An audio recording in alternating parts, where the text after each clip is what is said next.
Good afternoon बेटा।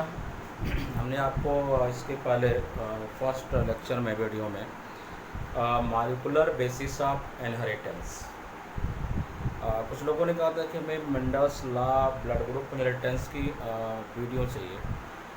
तो हमने इसके law of independent law of dominance recessive को dominance incomplete dominance law of segregation ABO blood group inheritance के video already हमने आपको पोस्ट कर दिए हैं। अगर आप सर्च करेंगे या आप लिंक होंगे तो आपको मिल जाएगा, बट वी ट्राई। हम इसमें शुरू कर रहे थे या पढ़ा रहे थे आपको कि justify that DNA is a genetic material. Okay, we study about DNA genetic material. First experiment carried by the Griffith in case of the Streptococcus pneumoniae, where S-strain bacteria are pathogenic due to the presence of DNA. During the origin of life, it is a controversy. DNA is the genetic material via RNA genetic material, but some experiments justify that the DNA is the prominent genetic material. The first experiment is carried by the Griffith upon Streptococcus pneumoniae, known as a transformation. Second experiment is done by the MacLeod, McCarthy, Avery. He isolated the some all strain, extract of the all strain which are found into the S-strain bacteria, just like the protein, lipid, RNA, and other component which are found, and perform experiment and got a result. McCarthy, MacLeod, Avery are convinced that DNA is the prominent genetic material. For the discovery of this experiment, Norway government provides the Nobel Prize of the medicine to the MacLeod, McCarthy and Avery. तो बेटा इसमें second experiment जो है, it is a kind of biochemical evidence of transformation, it is a kind of biochemical evidence which justify that the DNA is a genetic material. In this experiment, MacLeod, McCarthy and Avery prepare a mixture of the S-strain bacteria in which the DNA are present, which form a polysaccharide layer upon the cell wall, which cause the resistant nature from the antibiotic. So then he prepare a culture of S-strain bacteria या mixture of the S-strain bacteria and take in the test tube in which the mix to the DNA. When DNA 1 or 2 drop are mixed into the test tube, then in this strain which DNA if DNA are present, they are digested, but protein, lipid, carbohydrate या another substrate are present. After few days, when you observe the mice, then mice become not die. Why? Because DNA are digest. If RNA, lipid या other substituents are genetic material, then here the infection are occur. But first experiment is convinced that if DNA are not present, then RNA, protein, lipid are not cause the infection. So here DNA's mixed into the test tube, then DNA are digest from the S-strain bacteria. Only RNA, lipid and protein are present, which does not cause the infection, which not cause the power of the multiplication to the bacteria. So pneumonia are not occurring to the mice and mice become healthy. RNA second experiment क्या किया उसने, आप RNA को digest करने के लिए इन test tube ही transfer the RNase enzyme. RNA digest to the RNA but not digest to the DNA. In this experiment, DNA are present in the test tube are S-strain bacteria which cause the pneumonia in the mice, which become die. In third experiment, he mixed the lipid in the into test tube and then inject to the mice where DNA also present. In fourth experiment, proteases are mixed into the test tube where protein are digest, but DNA are present, which DNA are multiply their number and cause the death of the mice. So these experiments convince that DNA is a kind of prominent genetic material. तो ये MacLeod, McCarty and Avery experiments is the done by the uh, these workers, and their re-evaluation of the repeat work. Please take the diagram.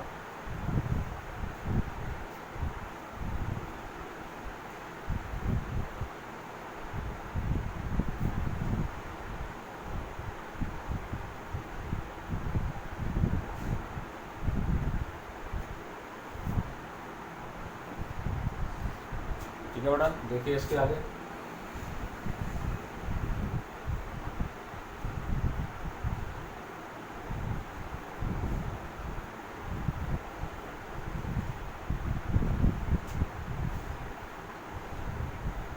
अब देखिए, इस experiments के बाद भी कुछ discussion international level पे होता रहा। Some worker also report that protein work as a genetic material. तो ये अभी भी ये जो डिस्कशन है वो पूरी तरह से अभी स्टार्ट थी। इसको जो है पूरी तरह से फिनिश किया एक साइंटिस्ट था, हार्से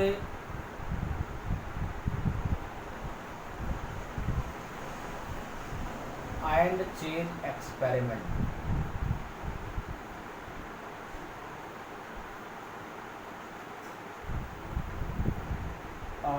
Hersey and Chase done the experiment upon the bacteriophage. Bacteriophage is a kind of a virus which causative agent of bacteria.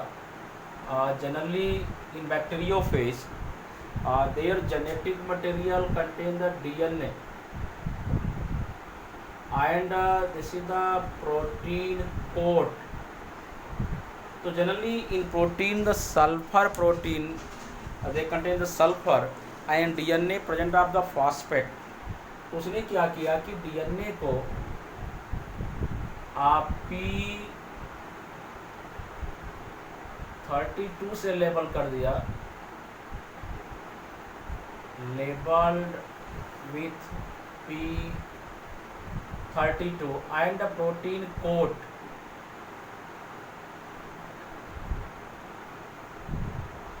are labeled with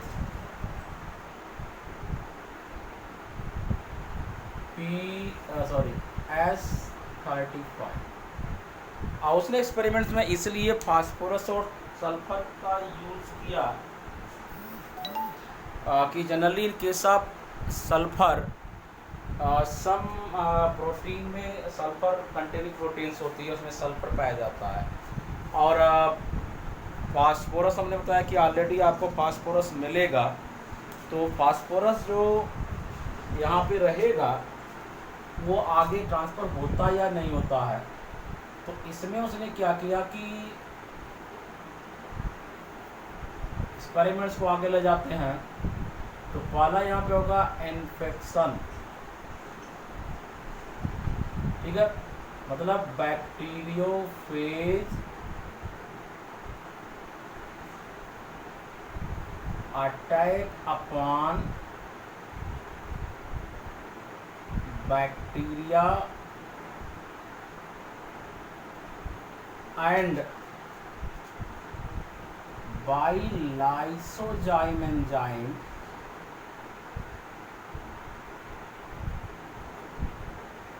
break cell wall. ठीक है, इसने क्या किया कि एक बैक्टीरियल सेल थी, उस पे उसने इस पर इन्फेक्शन किया। इन्फेक्शन के दौरान इसकी सेल वॉल को डिसॉल्व किया और डिसॉल्व करने के बाद इंजेक्ट देयर DNA। ठीक बेटा, उसने क्या कि जब इसकी बैक्टीरियल सेल वॉल डिसॉल्व हो जाती है लाइसोजाइम एक्टिविटी के द्वारा, तब वहाँ पे क्या होता है कि वो अपने DNA को इंजेक्ट कर देता है। और ये जो DNA है, ये सेकंड स्टेप में इसको कहा था ब्लेंडिंग, जिसकी मीनिंग है कि phase DNA duplicate and prepare various copy of new phase. ठीक है। इसके बाद क्या हुआ कि इस बैक्टीरियल सेल में उसने डीएनए डुप्लीकेशन किया और ये lot of the new phase आपको मिलेंगे।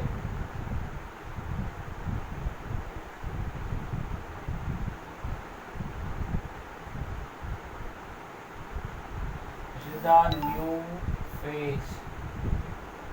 Okay, this is the new phase of bacteria. अब उसने क्या किया कि इसी का तीसरा स्टेप, इसको उसने आर्टिफिशियली इस सेल वॉल से बैक्टीरिया को बाहर किया, बैक्टीरियोफेज को, बाय सेंट्रीफ्यूगेशन। जब उसने इसकी सेल वॉल को ब्रेक किया तो then he found that in new phage sulphur 35 are absent. Okay. When sulfur 35 are absent in the protein code, but in DNA P32 are present. Okay. So this experiment justifies that DNA the genetic material. अगर DNA genetic material नहीं है तो यहाँ पे हमने क्या किया कि लेबल किया था P32 से, तो P32 यहाँ पे आपको मिलेगा बेटा, लेकिन यहाँ पे S32 आप S35 आपने प्रोटीन कोड पे डाला था, यहाँ पे S35 नहीं आता है। If it is a genetic material then S35 are transfer, but S35 are genetic material are not found in the cell, they are S35 are not found in the new phage. Okay, ठीक है।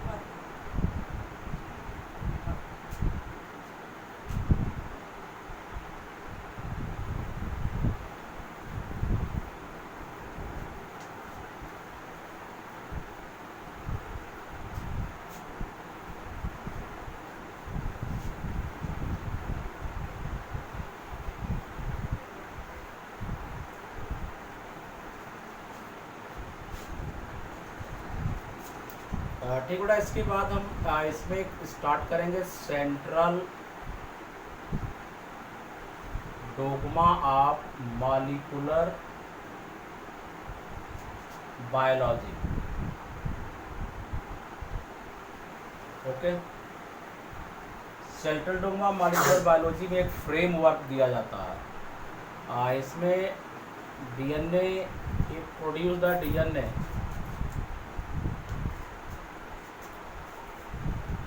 DNA से DNA अगर बनता है तो it is a kind of DNA duplication. Okay, if DNA produce RNA, process is known transcription. Okay, and this RNA produce amino acid is known translation. This central dogma is discovered by the Yapyasi Crick. It states that what is the base of the molecular biology. In molecular biology, central dogma is play important role, and they provide the framework how to produce the new DNA, new protein, new RNA. So RNA produce the RNA, they are form the duplicate copies known DNA duplication. Further we discuss about the DNA duplication. DNA produce the RNA known as a transcription, and RNA form the amino acid or protein inside the ribosome. It is a kind of translation. Okay, sometime this RNA produce DNA. DNA form RNA is known transcription. RNA form DNA is known reverse transcription. Okay beta, reverse transcription is caused by reverse transcriptase. Okay, it is discovered by a scientist is known Temin and Baltimore. So this phenomena also is known tamanism. What is the tamanism? Or generally this reverse transcription is caused by virus. Those type of virus is known retrovirus. All viruses are not retro in nature, but those type of virus which represent the power of reverse transcription is known retrovirus. So it is a kind of tamanism which discovered by the Tamin and Baltimore, and they are discovered in sarcoma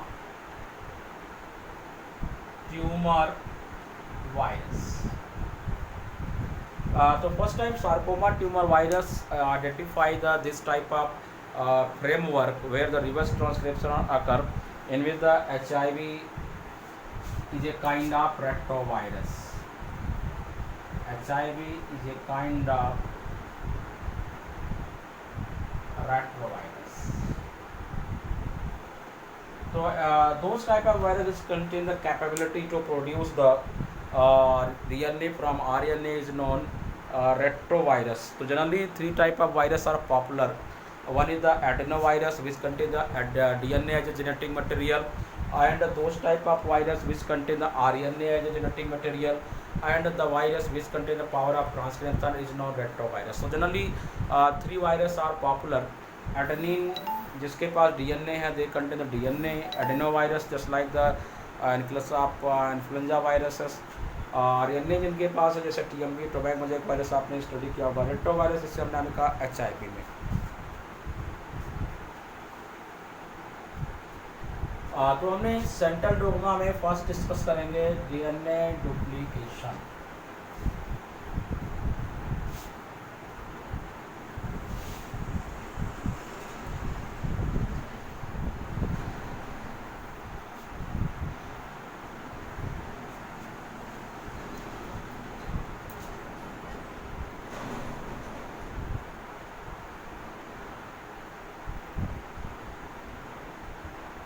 या इसी को नाम देते हैं, आपके box में लिखा होगा replication.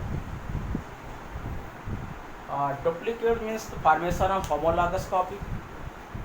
Replication means formation of replica of original copy.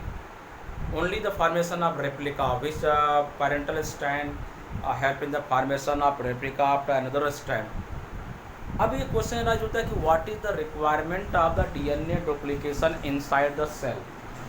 Generally हमने पढ़ा होगा कि in mitotic cell, just like in case of human, they contain the 46 chromosome. When this cell are mitotically divide, then they transfer the equal number of chromosome. Or here a question arise, how a cell contains the 46 chromosome and they transfer the 92. So generally we discuss about the before mitosis cell cycle are occur, but in case of meiosis cell cycle are not occur, because that cell after division they produce the haploid cell. So generally meiosis does not contain the cell cycle, but in case of the mitosis cell cycle are occur. So in cell cycle we discuss about cell cycle. They are complete into the G1, S, G2 and M phase. हमने कहा कि S is the synthetic phase. Maximum synthetic reaction occur in this phase. तो in this phase G1 phase means G1 phase में DNA से जो related enzymes होते हैं, chromosome की असेंबली होती है, RNA से रिलेटेड जो एंजाइम होते हैं उनका कलेक्शंस होता है. और फिर इस फेज में क्या होता है कि DNA रेप्लिकेट कर जाता है, और यही जो DNA रेप्लिकेट होता है उसमें DNA की डबलिंग हो जाती है, और ये डबलिंग जो होती है वही जो न्यू सेल्स होती है उनको ट्रांसफ़र हो जाती है. तो it is a kind of phenomena of DNA by which we confirm that one cell transfer the double number of chromosome at the time of mitotic division. Before mitotic division they undergo duplication of their chromosome. अब इसमें ये उठता है कि सभी जो living cells होती हैं ऐसा करती हैं, कुछ आर्टिफिशियल सेल जो आपने एक्सपेरिमेंट करते हैं। तो generally DNA duplication is discovered by कोरेनबर्ग।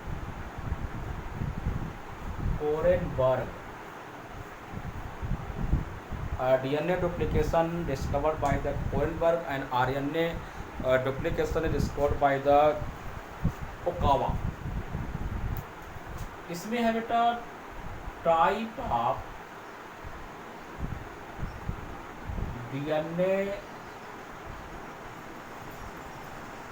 Duplication. इसमें एक है कंजर्वेटिव, सेकंड है डिस्पर्सिव और थर्ड है सेमी कंजर्वेटिव। कंजर्वेटिव मीन्स किसी भी सेल में the nucleus contain the DNA which are stored inside their nucleolus. At the time of duplication they transfer to the new cell. Means it is the complete parental DNA transfer to the original cell. ठीक है।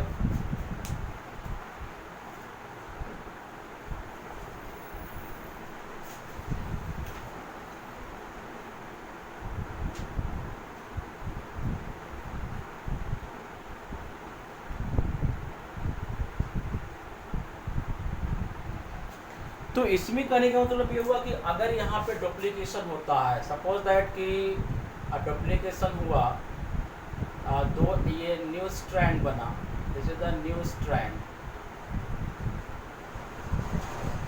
तो new strand और old strands क्या होते हैं, ये duplication के बाद ये अलग अलग हो जाएंगे।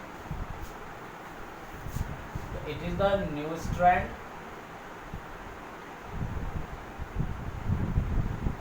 ठीक है। तो ये एक सेल में चला जाएगा, ठीक। वो न्यू स्ट्रैंड है, ओल्ड स्ट्रैंड या पैरेंटल स्ट्रैंड्स क्या होते हैं वो अलग हो जाएंगे, वो पैरेंटल कॉम्बिनेशन में नहीं जाएंगे। दूसरा है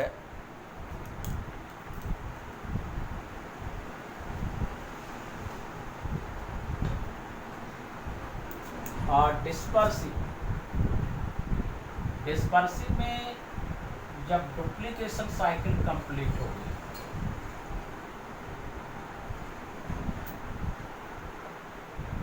तो इसमें एक स्ट्रैंड में जगह जगह पे कुछ ओरिजिनल स्ट्रैंड होंगे,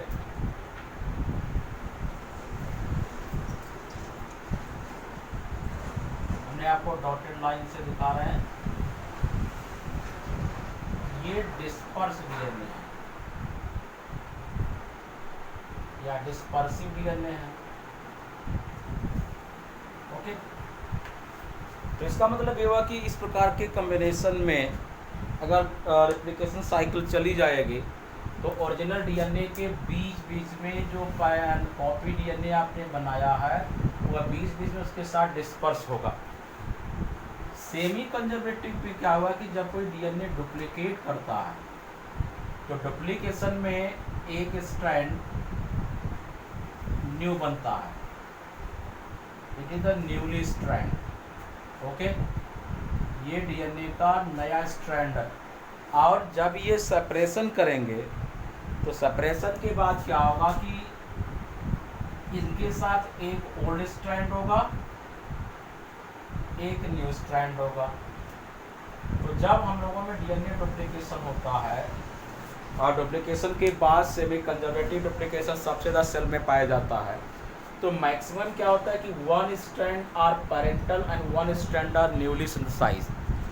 जो नए स्ट्रैंड इस पुराने पर जो नया स्ट्रैंड बनेगा उसमें एक स्ट्रैंड इसके साथ जाएगा, दूसरा स्ट्रैंड इसके साथ जाएगा। मीन्स पैरेंटल कॉम्बिनेशन के साथ न्यू कॉम्बिनेशन वहाँ पे जाएंगे, इसलिए इसको कहा गया सेमी कंजर्वेटिव।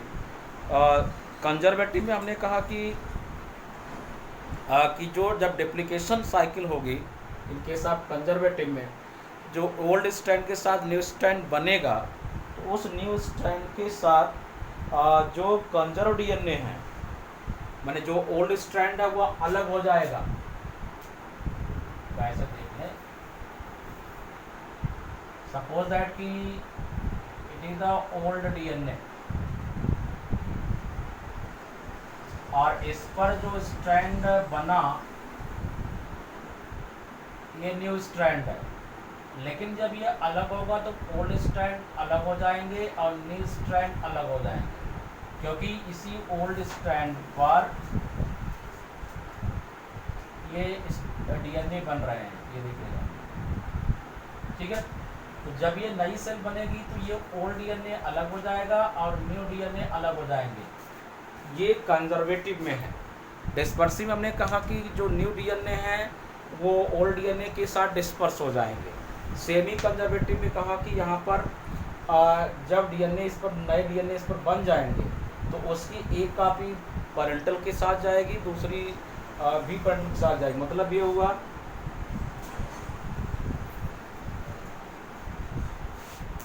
ये डीएनए स्ट्रैंड है, ओके, इस पर भी एक नया डीएनए बनेगा 5'5" डायरेक्शन में, और ये डीएनए स्ट्रैंड आफ्टर सेपरेशन एक कॉपी नई होगी, एक कॉपी ओल्ड होगी, ऐसे जरा देखिए। तो इस प्रकार के कॉम्बिनेशन को कहा जाता है कि यह सेमी कंजर्वेटिव है, ठीक है। यहाँ पे ऐसा नहीं है, यहाँ पे पूरा ओल्ड पेरेंटल डीएनए उसी सेल में रह जाएगा, लेकिन जो न्यूली सिंथेसाइज्ड डीएनए है वो डिवाइडिंग सेल को जाएगा। तो it is a kind of semi conservative evidence. अब से ये हो गया कंजर्वेटिव, ये डिस्पर्सिव, ये सेमी कंजर्वेटिव। कंजर्वेटिव में क्या होगा, जब डीएनए डुप्लीकेट करेंगे तो न्यू स्ट्रैंड अलग हो जाएगा, ओल्ड स्ट्रैंड अलग हो जाएगा।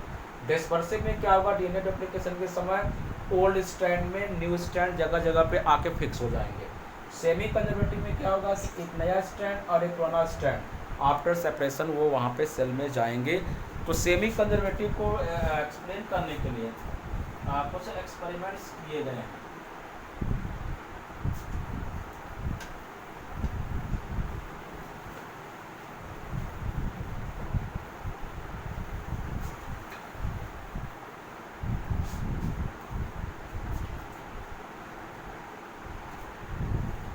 और यहाँ हो जाएगा बेटा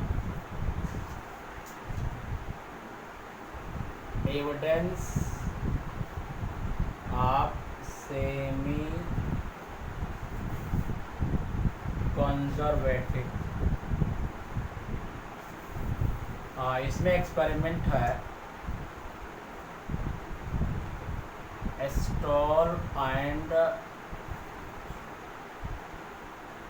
Meselson experiment. Scientist stall and Meselson, उसने फर्स्ट टाइम ट्राई किया कि डीएनए डुप्लीकेशन सेमी कंजर्वेटिव होते हैं। इसके लिए उसने क्या किया कि कुछ नाइट्रोजन के आइसोटोप्स लिए और उस नाइट्रोजन के आइसोटोप्स को रेडियो एक्टिव से लेबल किया। उसमें नाइट्रोजन के आइसोटोप थे जिसमें N14 एंड N15, उसने इन दो को लिया।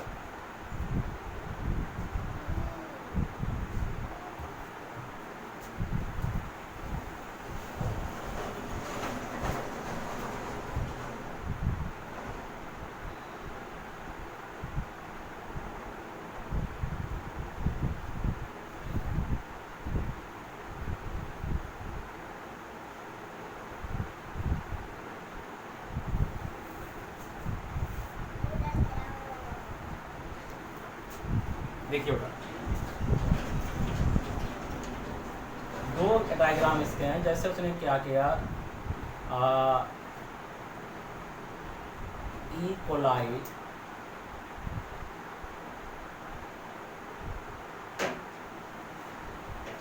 Bacterial DNA labeled with N14H4Cl। मैंने उसे नौसादर लिया, नौसादर के साथ उसको जो है लेबल किया, या हैवी एलिमेंट्स उसमें आप N40 ले सकते हैं या N50NCl। फिर क्या हुआ कि bacteria grow in N14H4Cl nutrient media. ठीक है, आफ्टर 15 मिनट। इसके बाद जो उसने बैक्टीरिया को आइसोलेट किया 15 मिनट बाद,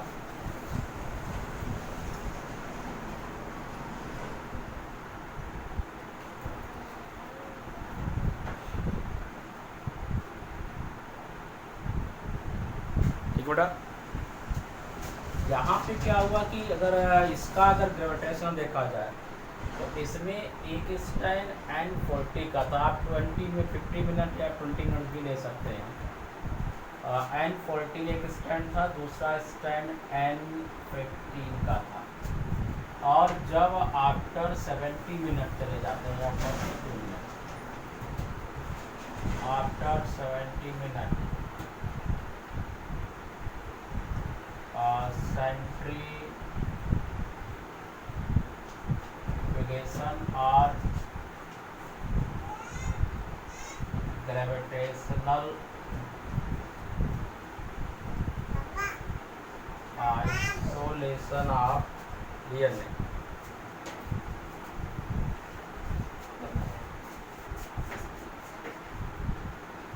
तो ग्रेविटेशनल आइसोलेशन मिला तो उनको कई रिजल्ट मिले बेटा।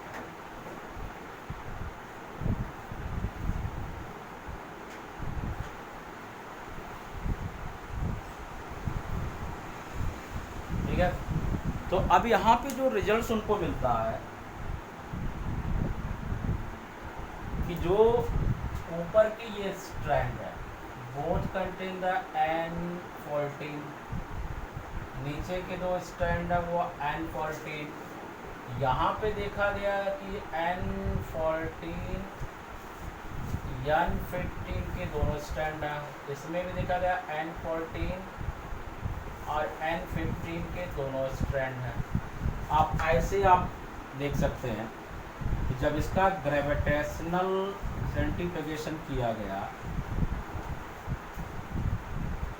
तो ग्रेविटेशनल सेंट्रीफ्यूगेशन में जब इकोलाई को स्ट्रेन कर किया लेबल किया गया तो इसमें उसने केवल एक बैंड दिखा N15 के। इसका मतलब यह हुआ कि after the labelling this bacterial both strand contain the N15।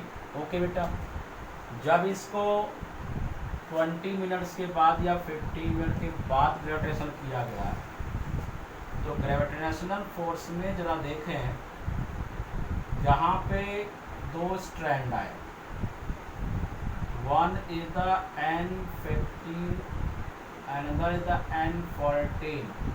N15 are heavy and N14 are light band। Means जो ये DNA स्ट्रैंड आपको मिला,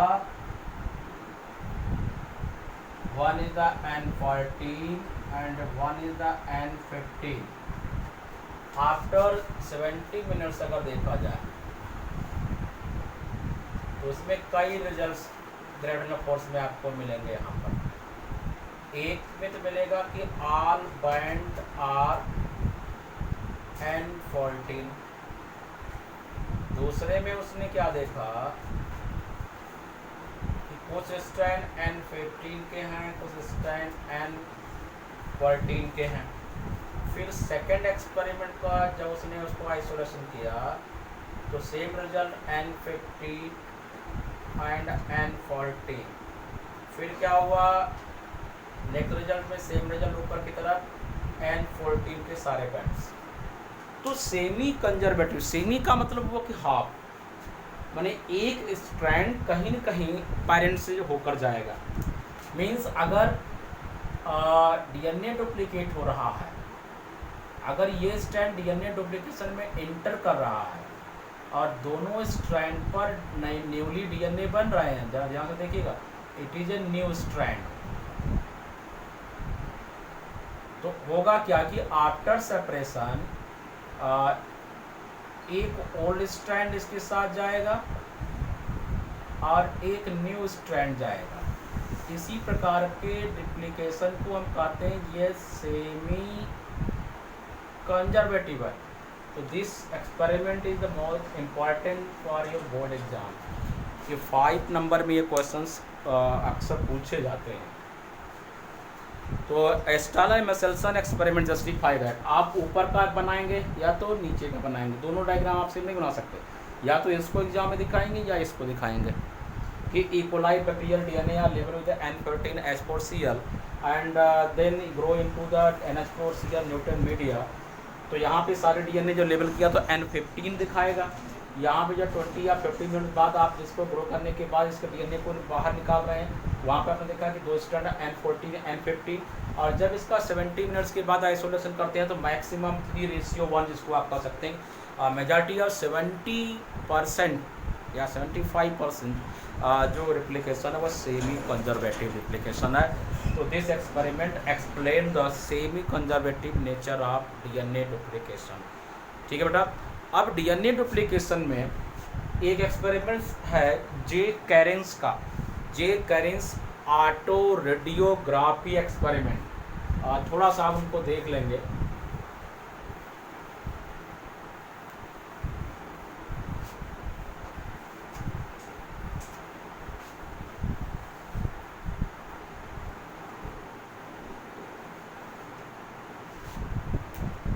इसको बेटा जे कैरेंस एक्सपेरिमेंट, उसने एक प्लांट लिया, plant name is the Vicia faba. Okay, इसकी रूट में 1T3 थायमिडीन मैं लेबल विथ 1T3।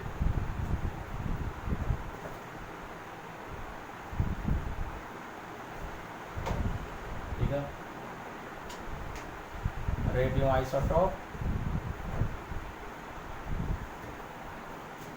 फिर उसने क्या किया, इस प्लांट को आफ्टर 5 to 6 जनरेशन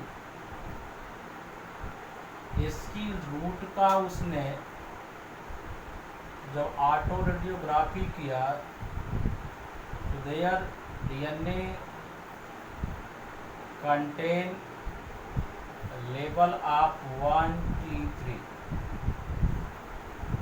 ठीक है, तो ये एक्सपेरिमेंट कैसे जस्टिफाई करता है कि डीएनए का रिप्लिकेशन अगर सेमी कंजर्वेटिव नहीं होता तो जहाँ पे हमने ट्रेसर, जैसे आप फोटो स्टेट कराते हैं, जेरॉक्स कॉपी कराने जाते हैं, तो जेरॉक्स कॉपी की स्पेस पर टिक कर दिया, उससे जितनी भी कॉपी बनेगी वो टिक आप उसी पॉइंट पे आएगा। तो आप सेमी कंजर्वेटिव का मतलब कि जेरॉक्स कॉपी आप ओरिजिनल डीएनए, सेमी कंजर्वेटिव का मतलब है कि xerox copy of original DNA, it is a kind of semi conservative duplication. We are duplicate copy of our parental DNA. तो आगे हम आपको पढ़ेंगे mechanism of DNA duplication, how many type of enzyme are used in DNA duplication. एक शिकायत आप लोगों से कि आप, मैंने देखा कि जो भी वीडियो पोस्ट हुआ है उसमें मैक्सिमम आपको 14 लोग 20 लोग देख रहे हैं।